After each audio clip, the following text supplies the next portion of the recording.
Hello friends, ಎಲ್ಲರಿಗೂ ನಮಸ್ಕಾರ. ಇವತ್ತು ಕ್ರ್ಯಾಬ್ ಸುಕ್ಕನ ಗ್ರೇವಿ ಸ್ಟೈಲಲ್ಲಿ ಯಾವ ರೀತಿ ಮಾಡೋದು ಅಂತ ತೋರಿಸ್ತಾ ಇದ್ದೀವಿ. ಹಾಗೆ ಇದು ನೀರು ದೋಸೆಗೆ, ಚಪಾತಿಗೆ, ಪೂರಿಗೆ, ಪರೋಟಾಗೆ ಎಲ್ಲದಕ್ಕೂ ಒಳ್ಳೆ ಕಾಂಬಿನೇಷನು. ನೀವು ಒಂದ್ಸಲ ಟ್ರೈ ಮಾಡಿ ನೋಡಿ ಹೇಗಿರುತ್ತೆ ಅಂತ ಹೇಳಿ. ಹಾಗೆ ಇದನ್ನು ಹೇಗೆ ಮಾಡೋದು ಅಂತ ನೋಡ್ಕೊಂಬರೋಣ ಬನ್ನಿ. ಒಂದು ಕಡಾಯಿಗೆ ಕೊತ್ತಂಬರಿ ಬೀಜನ ಹಾಕಿ ಸ್ವಲ್ಪ ಹುರ್ಕೊಬೇಕು. ಅದಾದಮೇಲೆ ಬೆಳ್ಳುಳ್ಳಿ, ಒಣಮೆಣಸಿನ್ಕಾಯಿ ಹಾಗೆ ಪೆಪ್ಪರ್ನ ಮೂರನ್ನು ಹಾಕಿ ಚೆನ್ನಾಗಿ ಹುರ್ಕೊಬೇಕು. ಸ್ವಲ್ಪ ಬೆಚ್ಚಗಾದರೆ ಸಾಕು. ಬೆಚ್ಚಗಾದಮೇಲೆ ಅದನ್ನು ತೆಗೆದಿಟ್ಕೊಂಡು ತಣ್ಣಗಾಗಕ್ಕೆ ಬಿಡಬೇಕು. ನೆಕ್ಸ್ಟು ಇನ್ನೊಂದು ಕಡಾಯಿಲಿ ಎಣ್ಣೆ ಹಾಕ್ಕೊಬೇಕು. ನಾವಿಲ್ಲಿ ಉಪಯೋಗಿಸ್ತಾ ಇರೋದು ಪ್ಯೂರ್ ತೆಂಗಿನ ಎಣ್ಣೆ. ನೀವು ಅಡುಗೆ ಎಣ್ಣೆನ ಯೂಸ್ ಮಾಡ್ಕೊಬೋದು. ಹಾಗೆ ಒಂದು ಈರುಳ್ಳಿನ ಮೀಡಿಯಮ್ ಆಗಿ ಕಟ್ ಮಾಡಿ ಅದನ್ನು ಆ್ಯಡ್ ಮಾಡ್ಕೊತಾ ಇದ್ದೀವಿ. ಚೆನ್ನಾಗಿ ಫ್ರೈ ಮಾಡ್ಕೊಬೇಕು. ಅದಕ್ಕೀಗ ಉಪ್ಪನ್ನು ಆ್ಯಡ್ ಮಾಡ್ತಾ ಇದ್ದೀವಿ.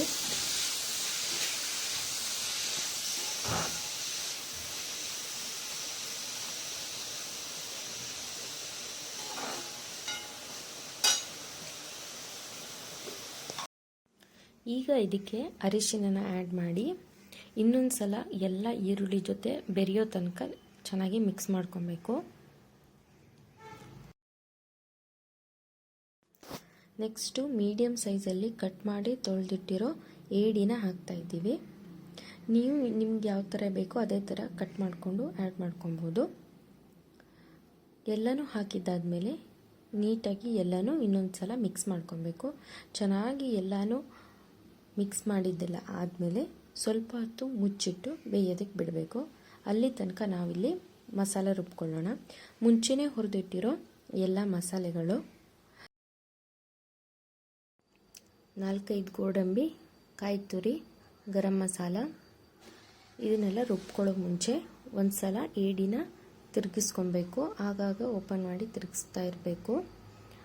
ತಳ ಹಿಡಿಯೋ ಚಾನ್ಸಸ್ ಇರುತ್ತೆ. ಹಾಗೆ ಅದು ಎಲ್ಲ ಕಡೆನೂ ಬೇಯಬೇಕು.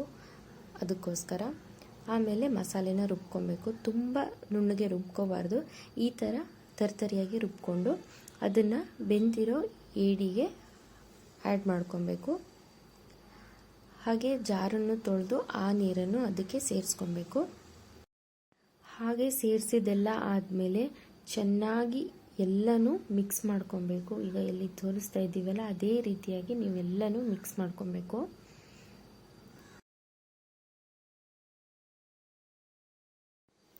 ಈ ರೀತಿಯಾಗಿ ಒಂದು ಕುದಿ ಬಂದಮೇಲೆ ಅದಕ್ಕೆ ಕರಿಬೇವು ಸೊಪ್ಪನ್ನ ಆ್ಯಡ್ ಮಾಡ್ಕೊಬೇಕು. ಹಾಗೆ ಮೇಲ್ಗಡೆಯಿಂದ 1-2 ಚಮಚ ಆಗುವಷ್ಟು ಗರಂ ಮಸಾಲೆನೂ ಆ್ಯಡ್ ಮಾಡ್ಕೊಬೇಕು.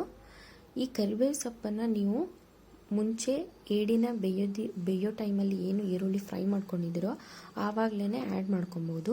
ಇಲ್ಲ ಅಂತ ಹೇಳಿದರೆ ಆಮೇಲೂ ಮಾಡ್ಕೊಬೋದು. ಅದಾದಮೇಲೆ ನಾವಿಲ್ಲಿ 2 ಟೊಮೆಟೊನ ಮೀಡಿಯಮ್ ಸೈಜಲ್ಲಿ ಕಟ್ ಮಾಡಿ ಸೇರಿಸ್ಕೊಂಡು ತಿರುಗಿಸ್ತಾ ಇದ್ದೀವಿ.